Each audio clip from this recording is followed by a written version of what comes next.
ज्येष्ठ बॉलिवूड अभिनेते धर्मेंद्र यांना 12 नोव्हेंबर रोजी रुग्णालयातून डिस्चार्ज देण्यात आला। 89 वर्षीय अभिनेत्याला मुंबईतील ब्रीच कँडी रुग्णालयात दाखल केलं होतं। त्यांच्यावर उपचार करत असलेले डॉक्टर प्रतीत समदानी यांनी सांगितलं, धर्मेंद्र यांच्यावर सध्या घरीच उपचार केले जाणार आहेत। याचा एक व्हिडिओ सोशल मीडियावर तुफान व्हायरल होताना पाहायला मिळतोय। समोर आलेल्या व्हिडिओमध्ये धर्मेंद्र यांची प्रकृती नाजूक असल्याचं दिसतंय आणि अशा वेळी त्यांचं संपूर्ण कुटुंब त्यांच्या बरोबर आहे। सनी देओल व बॉबी देओलही वडिलांची काळजी घेताना दिसतायत। यावेळी धर्मेंद्र यांची पहिली पत्नी प्रकाश कौरही त्यांच्या तब्येतीची विचारपूस करण्यासाठी आली होती। नवऱ्याची गंभीर अवस्था पाहून प्रकाश कौरला अश्रू अनावर झाले। धर्मेंद्र यांना जवळ घेत प्रकाश कौर ढसाढसा रडताना दिसल्या। यावेळी सनी देओलने आईला जवळ घेत तिचं सांत्वन केलं। नवऱ्याची ही गंभीर अवस्था पत्नीला पाहवली नाही। व्हायरल झालेल्या त्या व्हिडिओमध्ये प्रकाश कौर धर्मेंद्र यांना एकदा उठून त्यांच्याकडे पाहायला सांगत होत्या। त्या सनीला मिठी मारून देवाकडे प्रार्थना करतानाही दिसल्या। माझा जीव घे पण त्यांना बरं कर असं त्या रडत रडत बोलताना दिसल्या।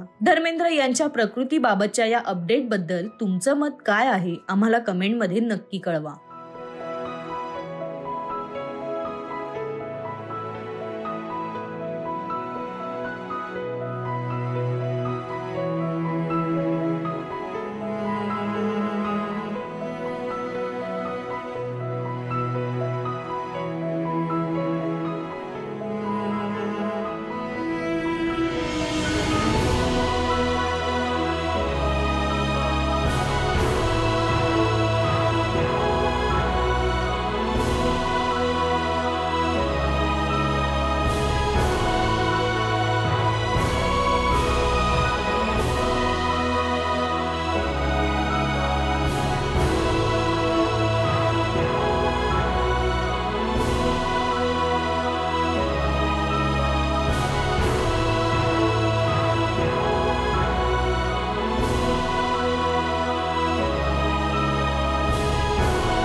मराठी मनोरंजन सृष्टीमधील मालिका, चित्रपट, नाटक तसेच कलाकारांबद्दलच्या नवीन अपडेट्स जाणून घेण्यासाठी नक्की सबस्क्राईब करा इट्स मज्जा मराठी या आपल्या नवीन YouTube चॅनलला।